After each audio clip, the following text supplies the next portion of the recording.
Yo amo a mi ciudad con tal delirio que no queda rincón que no venere, ni cosa que desaire, ni barrio que desprecie. Esta ciudad, tan diáfana y precisa, delata las ocultas tempestades. Todo se sabe aquí con ver el rostro y todo se comprende sin hablarse. Álvarez Acosta fue uno de los símbolos para la cultura en México. Naciendo en 1907 y muriendo en 1996, dedicó toda su vida a las artes y al crecimiento cultural de este país. Poeta, dramaturgo, novelista, maestro, político, abogado y sobre todo humano. Todo en él se comprende a través del filtro artístico. El arte para Acosta era una manera de entender el mundo y toda su visión como mexicano se consolidó de la lectura artística de un México complejo, inabarcable y lleno de pasión, vida y cultura. Originario de San Luis Potosí, esta ciudad, como nos diría el padre Peñalosa, le daría cuna, pero él le daría fama. A los 18 años, egresado de la Benemérita Escuela Nacional del Estado, eligió la misión y no la profesión de maestro, basada en el sacrificio, la esperanza y enmarcado en el heroico anonimato de la barriada o de la Sierra Huasteca. Elegirá después la hazaña de la abogacía como juez de primera instancia en Matehuala, en primer lugar, y magistrado y presidente del Supremo Tribunal de Justicia del Estado, más tarde. Trató, sin rendición, de defender al débil y reprimir al poderoso todo lo que pudiera. Siempre apostó por el cambio social de su país, llegando a formar parte, en el seno de los 30, de la Liga de Escritores y Artistas Revolucionarios, junto con autores como Diego de Rivera, Gabriel Fernández Ledesma, una de las instancias, por lo tanto, más combativas y lúcidas de artistas e intelectuales mexicanos por aquellos tiempos. Una pregunta. ¿Cuándo llegará la era de los hombres capaces? ¿Cuándo habrán de dejar ese criterio todos los gobernantes de escoger en la tarea difícil al que sea más servil y manejable? Cónsul, embajador por más de 12 años, jamás buscó el reino de la ostentosidad, sino el vivo afán de hacer presente a México en el mundo a través de la cultura y de su arte. Estas formas de amistad y paz para él, como iremos viendo. Llegó a ser gobernador sustituto del Estado de San Luis Potosí en 1938. Ejerció la política como arte y no como artimaña. La política será, pues, para él, el arte de servir y casi arte de amar. Enorme propulsor de la cultura, director del Instituto Nacional de Bellas Artes, director del Organismo de Promoción Internacional para la Cultura de la Secretaría de Relaciones Exteriores y subsecretario de Radiodifusión, serán solo algunos de los cargos que nuestro autor desempeñaría.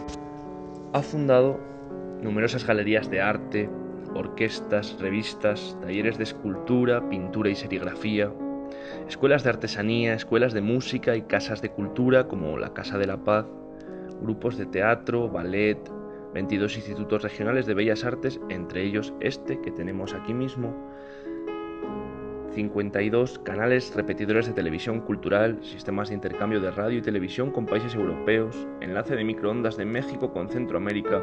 En resumidas cuentas, se propuso desinfectar una televisión y también una prensa, aunque no nos centraremos ahora en eso, repleta de un consumismo estéril y sin escrúpulos morales ni económicos, para devolverle su dignidad didáctica y de entretenimiento.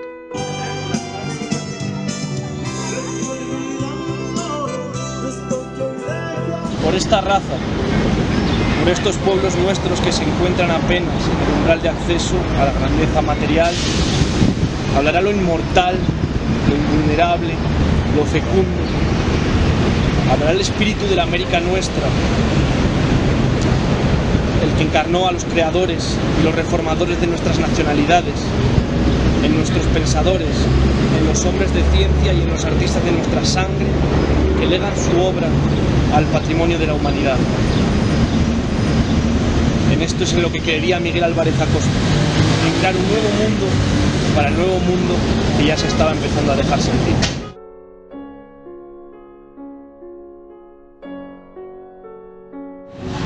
Para Acosta, un libro es un palacio de puertas que nos lanza a descubrir nuevos caminos. Es, en definitiva, un viaje, y él, como nos dicen sus vestíbulos, ha acompañado a muchos en los suyos. Autor de cuatro novelas y libros de cuentos, Díaz Durán dirá de sus cuentos que son exquisitas novelas cortas, hasta tal punto que dan ganas de pedir una novela en estos tiempos que tanto escasean. En 1948 obtuvo el Premio Ciudad de México por su novela Gilitla, que también recibió el Premio Internacional en Buenos Aires. En 1950 aparecerían otras novelas como Muro Blanco en Roca Negra, La frontera del plural y otra más en 1968 titulada Operadora 9. Sus libros de cuentos son Pausa breve, Cuentos y leyendas de 1950 y La biznaga de bronce en 1988. Escribió dos obras de teatro, El forastero divino en 1986 y El rey y señor Cuauhtémoc en 1988.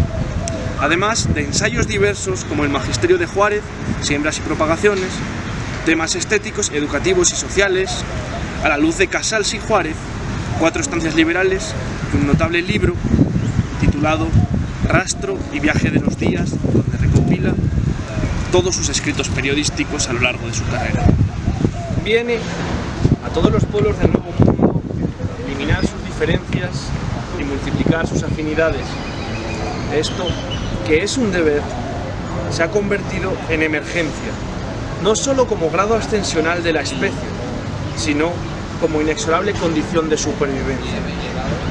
En un discurso como anfictiona y estética, nos dirá que no existen diferencias entre los pueblos americanos. Hay que conseguir llegar a la paz a través del arte que nos hermana. Perú y México son dos países de naturaleza lacustre, dos ciudades que se construyeron en lagos. Su artesanía, ofrecida a los muertos, nos habla de la arcilla que se expresa a través de la arcilla. La poesía, para Acosta, estará cercana a su proyecto político. Su obra poética inicia en 1935 con el libro Romances, editado en San Luis Potosí, que expresa el compromiso social con su país, además de explicitar el espíritu humanista que siempre lo caracteriza. Como poeta publicó El coloquio de las cumbres en 1939, Hogar adentro en 1940, Epístola del remoto lugareño en 1943, Los pozos sagrados, Nave de rosas antiguas 1952, Sonetos, Alaquines, Triptolemo y Las islas sumergidas. En sus romances nos contará cómo literatura y doctrina irán unidas. El arte habrá de ser social y buscará la filosofía para conseguir una creación artística sincronizada con la época en que bulle. Para ello hay que captar el movimiento nuevo. El arte no es un postre, sino un alimento. Necesitamos destruir el arte superfluo, nos dirá. No hay que preocuparnos por los cánones antiguos. No quiere una burguesía que pague al pintor magnífico para que decore su salón y para que decore, sobre todo, su imbecilidad. Así pues, la obra para Acosta es algo valioso y valiente. Justicia blanca. Este es el negro poema de los ílotas negros que agonizan en Texas. Casta de los esclavos, siempre esclavos de la tierra. Casta proscrita en el país del dólar a la opresión eterna. Raza de compra-venta que iba antaño, donde el sótano de anchas calaveras reboza de látigos, de hambres y emanaciones fétidas. Este romance canta el sostenido dolor que azota el cuerpo de esas bestias, alarido de hambre y de tormenta, que la justicia carga de cadenas, carne de vilipendio que en el siglo de la supercultura se revuelca, destrozada y vencida, al pie de un rascacielos que endereza la heráldica del robo y la avaricia sobre la carne sojuzgada y negra. Miguel Álvarez Acosta, en su prólogo al libro de romances, nos dirá: el movimiento nuevo, impuesta a la modalidad, objeto del arte, abandona la antigua consagración, hay que entenderlo, inmutabilidad.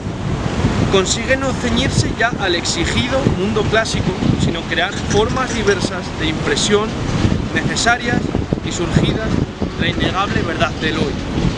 El arte ha dejado de ser postre para constituir el alimento principal. Se impone la necesidad de destruir el arte superfluo, la filigrana gongórica, para hacer de él un amplio camino tirado desde el pensamiento hasta la finalidad del hombre.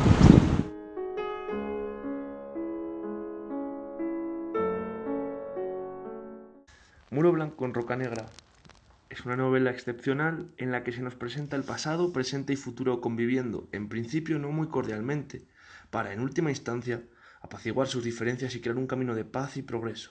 Camino de paz que el autor está creando de manera artística y camino que el autor vislumbraba de un México 10 años a futuro. En ella, un pueblo es casi consumido por los mecanismos de la violencia. Una antigua rivalidad entre familias no deja jamás de alimentar la venganza, el exilio y las fosas del panteón. Gerardo, uno de los últimos Anguiano, abandona el pueblo y, enfermo grave de una terrible enfermedad que lo dejará largo tiempo postrado y dependiente de un pulmón de acero, será elegido para concluir con el derramamiento de sangre. La novela, considero, está pensada desde una creación espacial. Por un lado, el espacio hierático y aislado conduce a la violencia. Por otro, el asombro por una ciudad que se nos construye a partir de su universidad y va a reflejar el florecimiento progresivo de un México postrevolucionario. Además, el propio título nos conduce a una metáfora espacial, muro blanco en roca negra. Los propios personajes del pueblo se nos dirán que están condicionados y explicados por el espacio. Los citadinos del DF, aunque estén menos apegados a la dimensión espacial, son totalmente explicados por el modo de construir su espacio y crear sus metrópolis modernas con edificios altos que casi rozan el cielo. Es por esto que creo totalmente pertinente analizar a grandes rasgos los espacios simbólicos. Así pues, al poco de comenzar su lectura, el autor nos habla de Milton, y esto no es gratuito. Si avanzamos a la sombra del poeta inglés, entendemos la intención del autor hacia el pueblo de Gerardo. Un pueblito, en medio de la inmensa Huasteca, no podría más que conducirnos a la calma y el bienestar del contacto con la naturaleza, al locus amoenus que a lo largo de la tradición se ha intentado describir. Y es que este pueblo sería claro ejemplo de este tópico. Se nos habla de un pueblo antaño en calma y paz, cercano a un río y ubicado en las entrañas mismas de la selva, el paraíso en estado sublime. Pero, ¿qué le sucede ahora a la relación del hombre con la madre tierra? La naturaleza de este paraíso, abrupta, desordenada, violenta, parece que es la originadora de esa tradición de muerte. Se nos dice que los hombres solo son eco o reflejo de ese entorno que los rodea, ya que la tierra es responsable de mucho de lo que hacen los hombres, nos dice Acosta. Son, pues, autómatas movidos por la naturaleza torrencial. Descubriremos que todo había sido planeado por Fiacro Huerta, entendiendo así que el origen y la causa por la que se perdió el paraíso es el hombre y no otra cosa. Y es que no podemos olvidar cómo Acosta arremete contra los filósofos modernos. Ellos y su misión universalista van a crear artificialmente los conceptos filosóficos, epistemológicos e incluso ontológicos que van a definir los principios del siglo XX.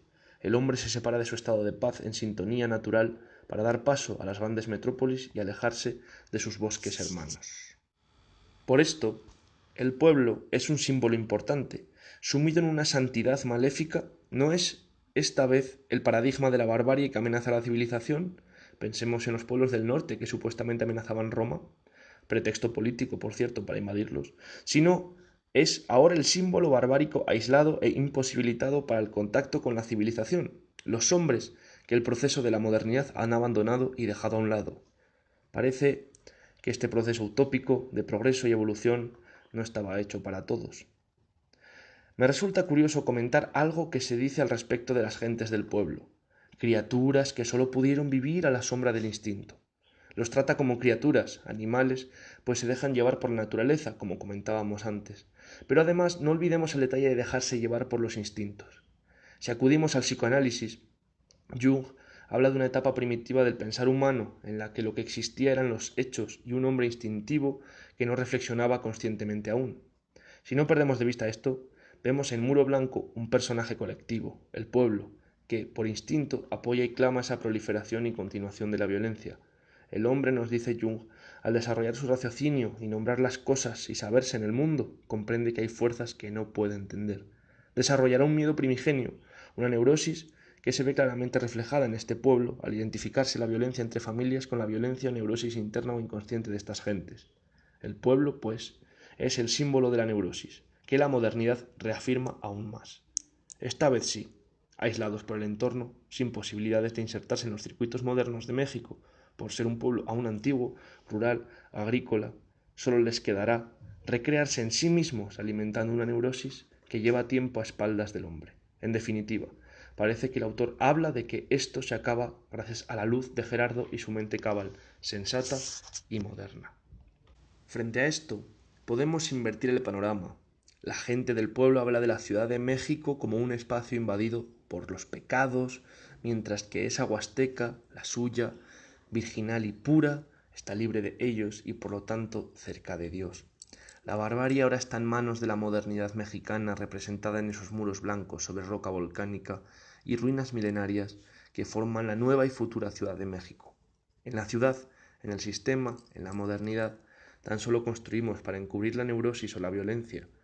Así entendemos cómo casualmente termina constituyendo nuestra estructura social y se presenta como única posibilidad la jerarquía y el capitalismo, mientras que en el pueblo alimentan inconscientemente, se recrean en esa violencia que no saben interna. Ambos huyen, ambos se equivocan, pero además si pensamos un poco cuál es la obsesión o el comportamiento fundacional del capitalismo, el avance, el progreso, el desarrollo, la huida podríamos pensar. ¿Hacia dónde? La ciudad es otro símbolo que hemos de repasar. En ella, la UNAM, la ciudad universitaria, vista a través de Gerardo, es símbolo del florecimiento y el avance al que se está lanzando México en la búsqueda del conocimiento, la educación y el progreso.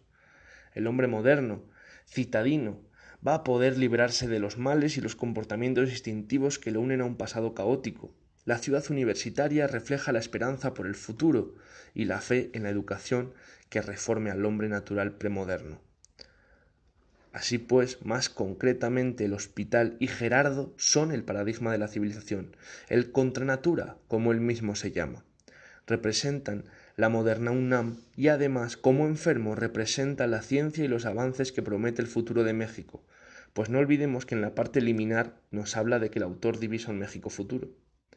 La barbarie, como decíamos, está aislada en un recóndito pueblo de la Huasteca en donde ya no va a poder acabar con el palpable y progresivo desarrollo de la nación, aunque Chinelas o Rómulo, provenientes del pueblo, entren en contacto con la modernidad yendo a visitar a Gerardo, ésta no titubeará y reafirmará su avance enloquecido. Vemos esto reflejado en el momento en el que el protagonista se enfrenta pasivamente a Rómulo y éste no quiere pelear, desenvolviendo así un ciclo violento y dejándonos clara la idea de que el futuro es para la modernidad. Volviendo al pueblo. En él encontramos otro importante símbolo, el río. Este es testigo y cómplice de la violencia del pueblo, e incluso podríamos decir que es la violencia misma hecha elemento natural. No olvidemos que el pueblo estaba construido en la otra orilla y que tras una gran inundación se traspasó al lado que conocemos. El río Kuro es el delimitador simbólico natural entre el pueblo y la muerte. En el pueblo suceden los asesinatos, pero es al otro lado del río a donde van a parar las manos manchadas de sangre. Allí se dirigirán a un lugar o a otro, dependiendo si son anguiano o menchacas, los que han matado. El río es pues símbolo del destierro y el exilio, pero además de la muerte.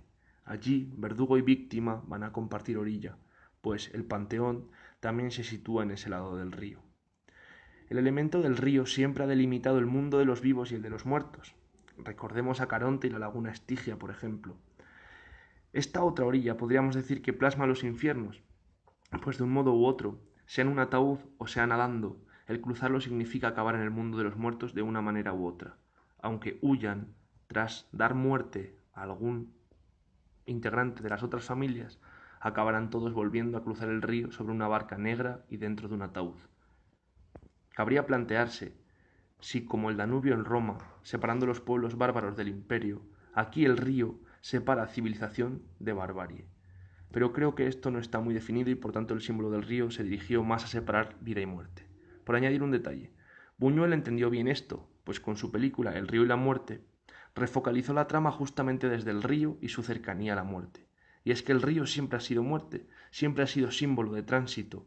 Si no, recordemos las coplas a la muerte de su padre, de Jorge Manrique. Me doy cuenta de lo que te cuesta dar este paso. En medio de todo me has dado una lección. ¿Yo? Sí.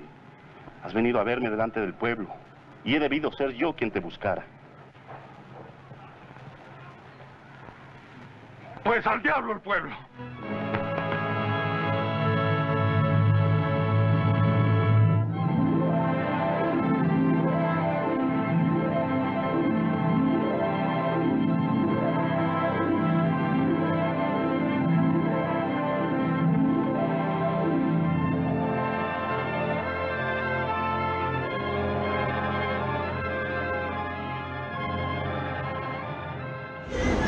¿Imaginas dinosaurios por esta plaza? Haríamos un desmadre.